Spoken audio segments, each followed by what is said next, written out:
लेकिन ये तालियां तो हम बुरा लगने पे बजा देते थे। तालियां मिलके बजाओ। और इसका वॉल्यूम जो बढ़ाना है बढ़ा दो, थोड़ा बढ़ा दो। इधर से आदेश आ रहा है, पीछे आवाज ठीक आ रही है? इको नहीं चाहिए हमें, इको नहीं चाहिए। इको तो देश से ही गायब हो गई। पीछे आवाज ठीक आ रही है? दिनेश भाई ने काफी अपने घर की स्थितियां बताई, आप लोगों ने उस पर बड़ी तालियां बजाई। पर मैं इधर से देख रहा था कि जब आप इधर तालियां बजा रहे थे तो भाभी बैठी आपकी शक्ल देख रही थी। घर जाकर आपके साथ जो सांस्कृतिक कार्यक्रम होगा उसके दोषी हम नहीं हैं। आप अपने भीतर के उत्साह को नहीं कंट्रोल कर पाए तो हमारी क्या गलती है? वैसे भी अपन तो जैनी लोग हैं, अलग मूड के लोग होते हैं। जैनी सच में सबसे ही अलग होते हैं। और किस हद तक पागल होते हैं, मजा लेना। अभिमान हो जाए जैनी होने पर तो बताना। पूरी दुनिया में और हम जैनियों में एक अलग फर्क है साहब। पूरी दुनिया जब उत्सव मनाती है तो नए नए कपड़े पहनती है, और हमारे यहां जब कोई कपड़े उतार देता है तो हम उत्सव मना लेते हैं। बहुत अच्छे। मैं कब ढंग की बात कह जाऊंगा मुझे नहीं पता, आप लोगों को संभालना। भाई साहब ऐसे हाथ बांध के मत बैठो। हाँ, ऐसे ही बोलोगे तो सुबह तुम्हारी भी करवा देंगे। हाँ। कमलेश जी कई दिनों से यहाँ का संचालन कर रहे हैं, उन्हें पता है कब कहाँ किसकी दीक्षा होती है। अगर ये लोग तालियां ना बजाएं तो कमलेश जी यही केशलोच भी कर सकते हैं। और दिनेश जी के पास तो केशलोच करने की संभावना ही नहीं बची। इनका तो प्रकृति ने कर दिया, अब तो इन्हें तो बस कपड़े ही उतारने की देर है। और जिस तरीके से इन्होंने अपने घर की आर्थिक स्थितियां बताई हैं उस हिसाब से लगता है कि जल्दी उतर भी जाएंगे। तो अभी भाई साहब पंचकल्याणक चल रहा है, लगे हाथ निपटा मारो। एक टीची का मंडल का खर्चा है, कोई ज्यादा खर्चा भी नहीं अपने याद।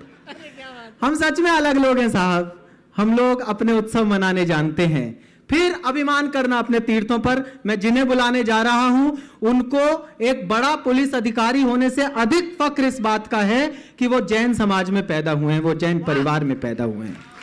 और बताएं क्या खासियत है हमारी? अभिमान करना कि किसी लालच से अपने तीर्थ फुसलाने नहीं पड़ते।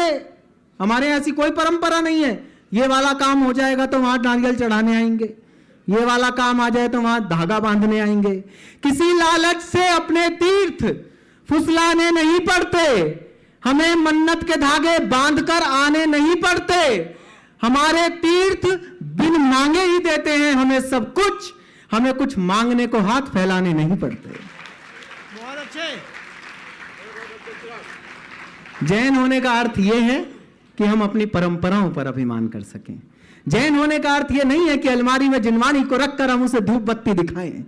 जैन होने का अर्थ यह है कि रात को 1 घंटा निकालकर उस जिनवानी की अलमारी में से कोई एक ग्रंथ निकालकर स्वाध्याय कर सके।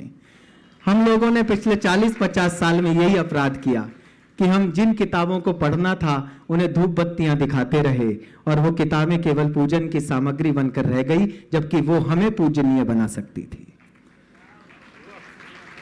अब मैं जिन्हें बुलाने जा रहा हूं वो पुलिस की सेवा में रहे और अभी भी बहुत बड़े अधिकारी हैं। इतने बड़े अधिकारी हैं कि हम सारे कभी मिलकर आज तक उनका डेजिग्नेशन याद नहीं कर पाए। ये ईमानदारी की बात है। हमें बस ये लगता है कि पुलिस में, मध्य प्रदेश की पुलिस में जो सबसे बड़ा अधिकारी है वो हमारे कुनबे का बेटा है। हम इस बात पर फक्र कर लेते हैं। और उनकी सबसे बड़ी खासियत यह है कि इतने जिम्मेदार पदों पर रहते हुए भी उन्होंने कभी आगम की मर्यादा का उल्लंघन नहीं किया। पूरे मध्य प्रदेश में अगर पवन जैन जी को किसी बात के लिए जाना जाता है तो इस बात के लिए जाना जाता है कि जहां पुलिस में कहीं कोई सहायता ना मिले वहां जैन समाज का एक बेटा ऐसा बैठा है जिसके पास कोई भी मजलूम से मजलूम आदमी सीधे उनके दफ्तर में जाकर अपनी गुहार कह सकता है और वो उसका समाधान निकालने के लिए तुरंत तत्पर हो जाते हैं। एक बार ये पूरा सदन इसलिए कि एक व्यक्ति ने उतने बड़े पद पर पहुंचकर, जहां हम इंसान को इंसान नहीं समझते, वहां पहुंचकर अपने आगम की मर्यादाओं का पालन किया है। जोरदार तालियों के बीच बुलाएं श्री पवन जैन जी को।